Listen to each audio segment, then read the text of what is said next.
Howdy folks, it's a Tall Turtle here, and yes, another texture pack update.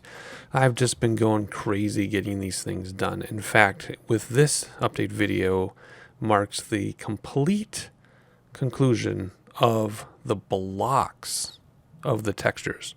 So what that means is between the red craft, which I have underlined everything, which is completely separate from mine, but with that and then my own texture pack, every block is now updated and complete, either high resolution or photoreal high resolution between the two texture packs, which again are separate texture packs, but I'm running them together.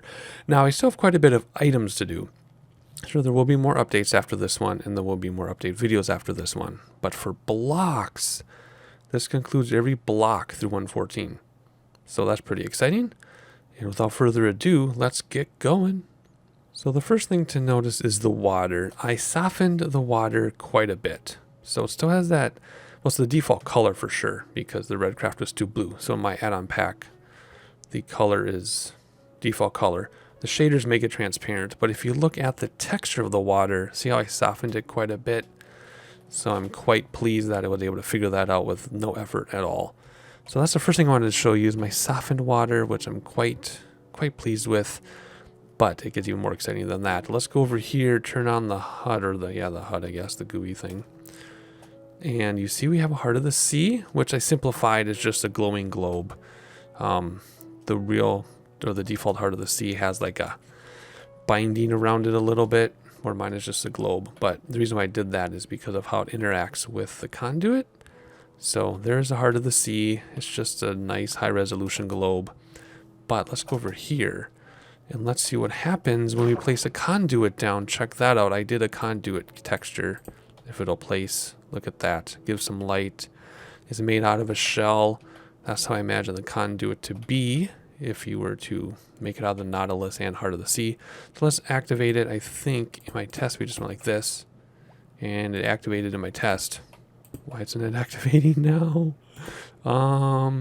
I've been playing with this texture. What? I've been playing with this texture for a couple weeks. There we go. There it goes. Okay. So there's a Heart of the Sea inside because that's what makes it. And then I fixed my Nautilus particles. See the particles with the little eyes? I fixed it. I had a typo in my name of the file. That's why it wasn't working before. The wind, I decided just to leave. I tried to do some really fancy things with the wind. Those are those square white things going around it. But you know what? It's a block. So just keep it cubey.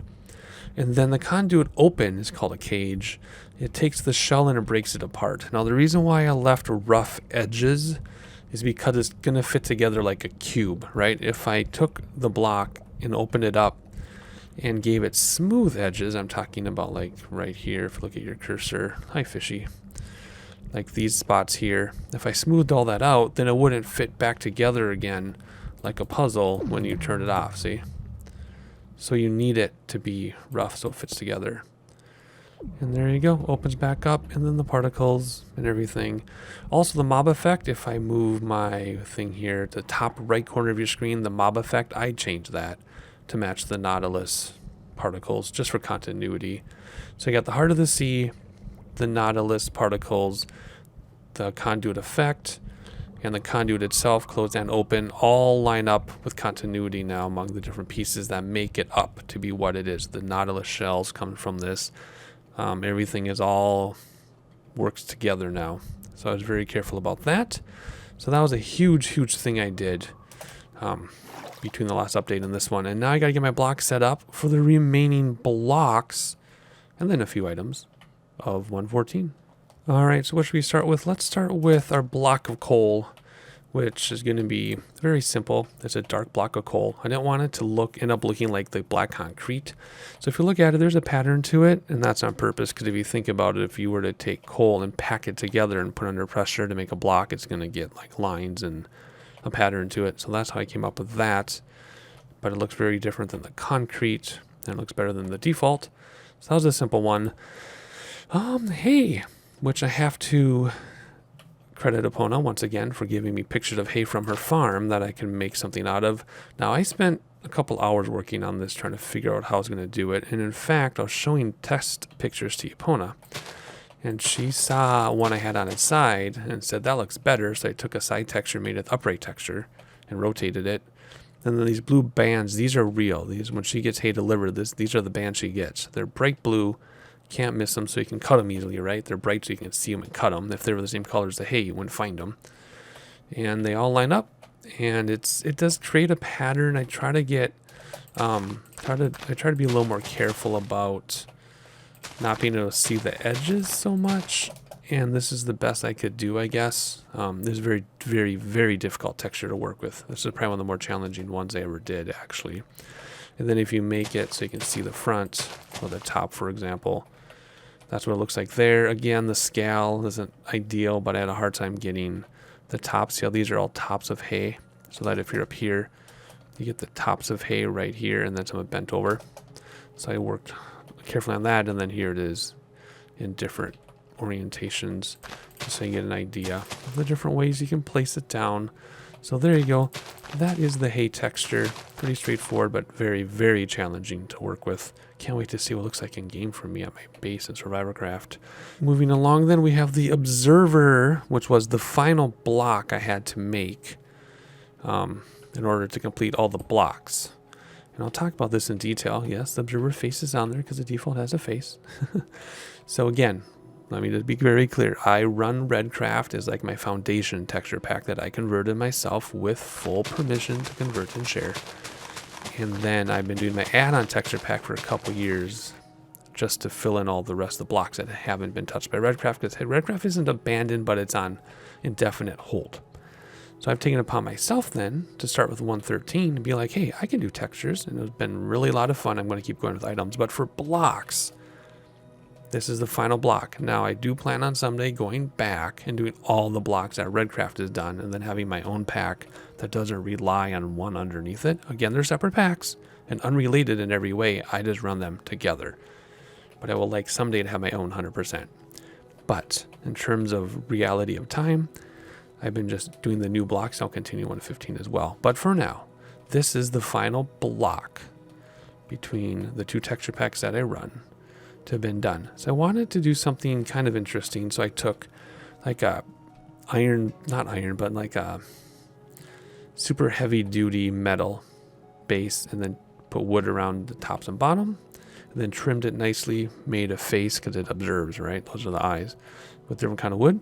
With your arrow so you know which direction it goes. The bottom is exactly the same as this, by the way. And then the back with the hole. So what happens when you place? Well, it updates. But look at that red flash. The red flash just isn't the hole. I made it so that there's reflection on the outside. See that? I'm so proud of myself since I am not a graphic artist. I really have no idea what I'm doing.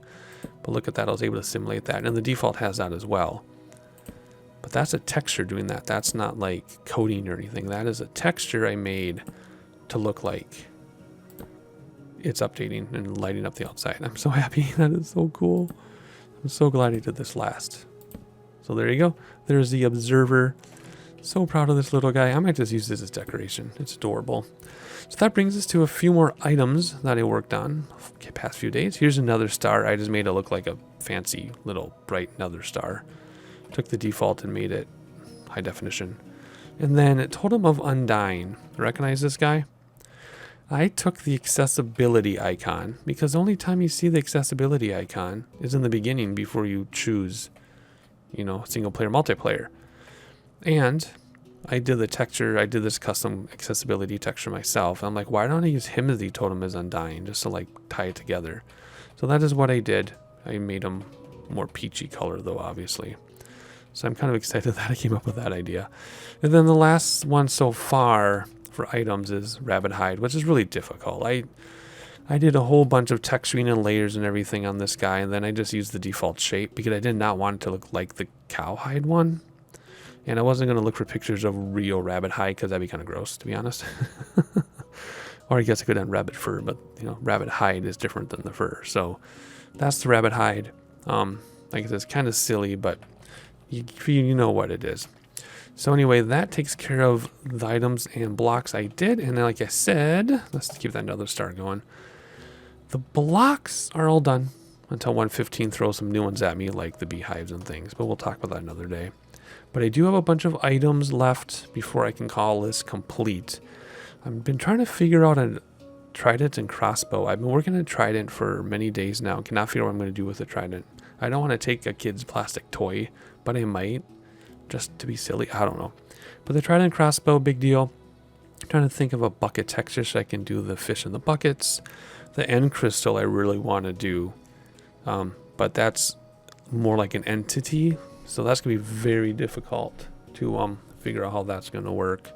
Alright, so I just had a 20-minute interruption. I forgot what I was saying.